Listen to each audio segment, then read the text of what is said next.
جیسے لاسٹ میں میں نے آپ کو ویڈیو میں بتایا تھا غزل چل رہی تھی، تو آج اسی کے بارے میں تھوڑا سا ڈسکس کر لیتے ہیں.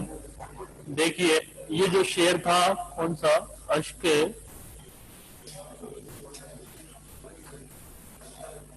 آنکھوں میں کب نہیں آتا، لہو آتا ہے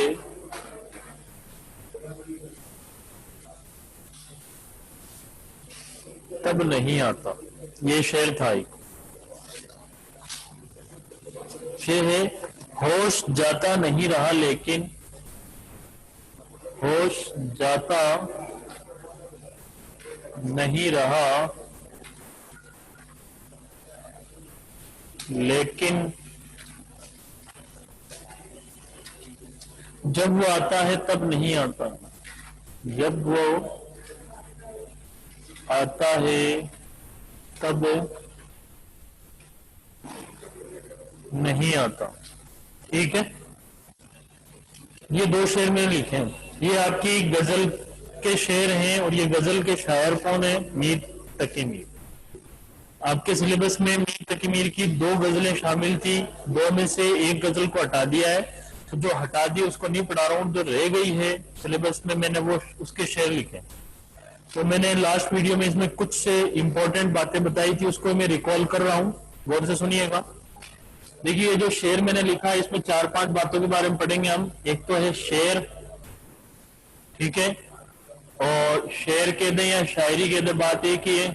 ایک ہم پڑھیں گے ردیف کیا ہوتا ہے، ایک ہم پڑھیں گے قافیہ کیا ہوتا ہے، ایک ہم پڑھیں گے مطلع کیا ہوتا ہے، ایک پڑھیں گے ہم مقطع کیا ہوتا ہے. ٹھیک ہے، دیکھیے شعر کیا ہوتا ہے. شعر دو مصرے جو لائن ہوتی ہے نا، لائن جیسے آپ سبق پڑھتے ہیں تو سبق میں پیراگراف کے اندر 1 لائن 2 لائن 4-5 لائن کا ایک پیراگراف بن جاتا ہے. ٹھیک ہے، وہ پیراگراف ہے. ایسے ہی اردو کے اندر جب نظم پڑھتے ہیں ہم یا شعر و شاعری جو بھی پڑھتے ہیں تو اس کی جو پنکتی جو لائن ہوتی ہے وہ کہلاتا ہے مصرع. کیا کہلاتا ہے؟ نظم کی جو لائنیں ہوتی ہیں، شعر و شاعری کی جو لائنیں ہوتی ہیں وہ کہلاتی ہیں مصرع. تو دو مصرے مل کر کیا بنتا ہے؟ ایک شعر بنتا ہے. دھیان رکھنا، شعر کس کو کہتے ہیں؟ جس میں کتنے مصرے ہوں؟ 2 مصرے ہوں. تو 2 مصرے مل کر کے ایک شعر بنتا ہے. شعر کے دو یا شاعری کے دو بات ایک ہی. ایک آتا ہے بند. بند کیا ہوتا ہے؟ جس میں 2 مصرے نہیں ہوتے بلکہ 2 سے زیادہ مصرے ہوتے ہیں. یعنی 2 سے زیادہ مصروں کا جو مجموعہ ہوتا ہے وہ کیا کہلاتا ہے؟ بند کہلاتا ہے. آگے سمجھ میں؟ تو شعر جو ہوگا اس میں کتنے مصرے ہوں گے؟ 2 مصروں کا جو گروپ ہوگا وہ کیا کہلائے گا؟ شعر کہلائے گا. تو اس میں جو پہلا مصرع ہوتا ہے وہ کہلاتا ہے مصرع اولیٰ. اول جو پہلا مصرع ہوتا ہے شعر کا وہ کہلاتا ہے مصرع اولیٰ، اور جو دوسرا مصرع ہوتا ہے وہ کہلاتا ہے مصرع ثانی. آگے سمجھ میں؟ شعر کا پہلا مصرع جو ہے وہ کیا کہلاتا ہے؟ مصرع اولیٰ اور مصرع ثانی. اب دیکھو مصروں کو لکھنے کی جو طریقہ ہے وہ الگ الگ ہوتا ہے.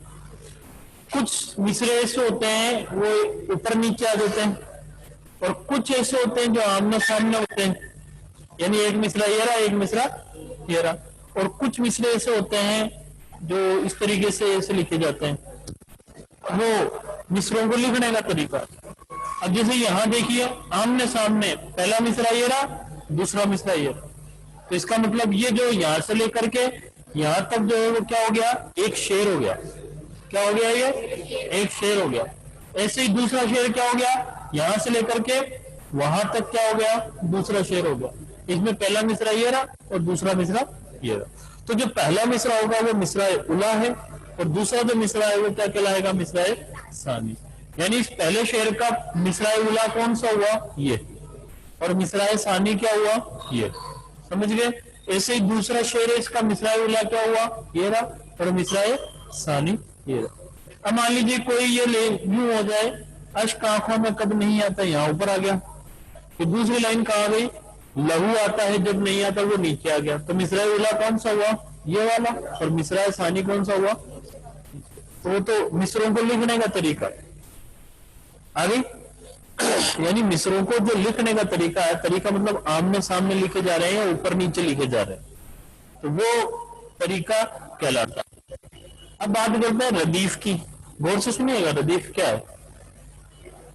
ہر مصرے میں ردیف بھی ہوتا ہے اور قافیہ بھی ہوتا ہے، ہر مصرے میں بول رہا ہوں، یعنی ہر شعر میں کتنے مصرے ہوں گے؟ کم سے کم 2 مصرے، پہلا مصرع اولا، دوسرا مصرع ثانی، اور ہر مصرے میں کیا ہوتا ہے؟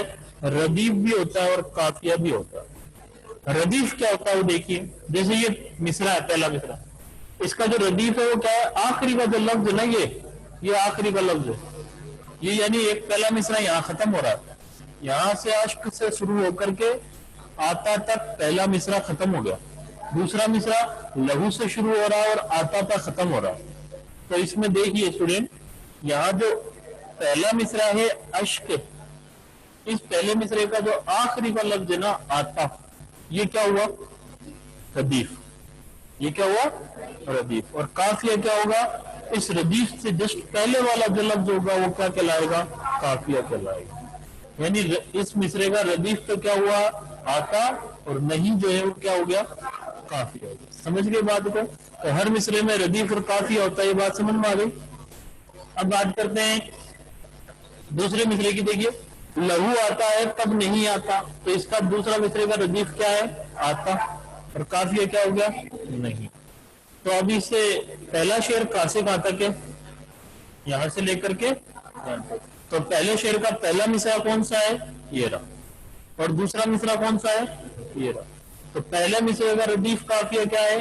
آتا، نہیں آتا، نہیں آتا، نہیں آتا۔ تو دیکھیے یہ جو پہلا شعر ہے، اس پہلے مصرے کے کا جو ردیف اور قافیہ وہ دونوں ایک جیسے ہیں کہ نہیں ہے؟ سیم ہے نا؟ تو اسی کو ہی کیا کہا جاتا ہے؟ مطلع کہا جاتا ہے۔ یہ جو میں نے لکھا ہے نا مطلع، مطلع کسے کہتے ہیں؟ میں یہاں لکھ رہا ہوں غزل کا پہلا شعر جس کے غزل کا پہلا شعر جس کے دونوں مصرے ہم ردیف اور ہم قافیہ ہوتے ہیں،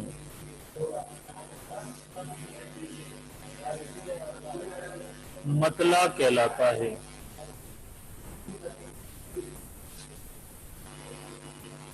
آگے سمجھ دیکھ، مطلع کسے کہتے ہیں؟ غزل کا پہلا شعر جس کے دونوں مصرے جو ہیں وہ کیا ہوتے ہیں؟ ہم ردیف اور ہم قافیہ ہوتے ہیں، وہ کیا کہلاتا ہے؟ مطلع کہلاتا ہے۔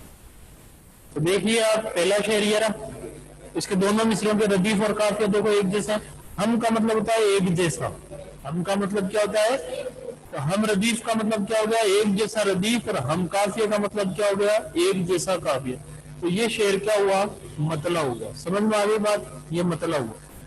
ایسے ہی دیکھو ہوش نہیں جاتا رہا لیکن جب وہ آتا تب نہیں آتا، تو غزل میں کس کا ہونا لازمی ہے؟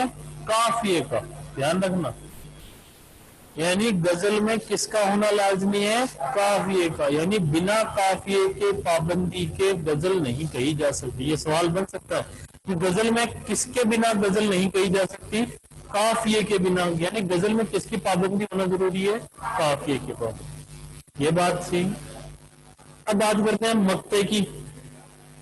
دیکھو مقطع کیا ہے، ایک شعر لکھ دیتا ہوں میں آپ کے سامنے، مقطع کیا ہے پہلے میں لکھ دیتا ہوں۔ مقطع کسے کہتے ہیں؟ غزل کا آخری شعر جس میں شاعر اپنا تخلص استعمال کرتا ہے۔ دھیان رکھنا، مقطع کسے کہتے ہیں؟ غزل کا آخری شعر جس میں شاعر اپنا تخلص استعمال کرتا ہے وہ کیا کہلاتا ہے؟ مقطع کہلاتا ہے۔ اب سنو، مطلع اور مقطع لاسٹ پہ یہ لکھ لیے تھے کیا آپ نے؟ تو یہ آپ اپنی کاپی میں لکھ لیجیے، ایک ایک نمبر کا سوال آتا ہے، سبھی کی کاپی میں لکھا ہونا ضروری ہے۔ پریبھاشا کیا ہوتی ہے مطلع اور مقطع کی، وہ میں یہاں لکھتی ہے، میں اتار لو اس کو، کاپی میں لکھو۔ غزل کا پہلا شعر جس کے دونوں مصرے ہم ردیف اور ہم قافیہ ہوتے ہیں مقطع کہلاتا ہے۔ یہ اسی کا ہی بھاگ ہے، دھیان رکھنا۔ یہ آپ مطلع اور مقطع کی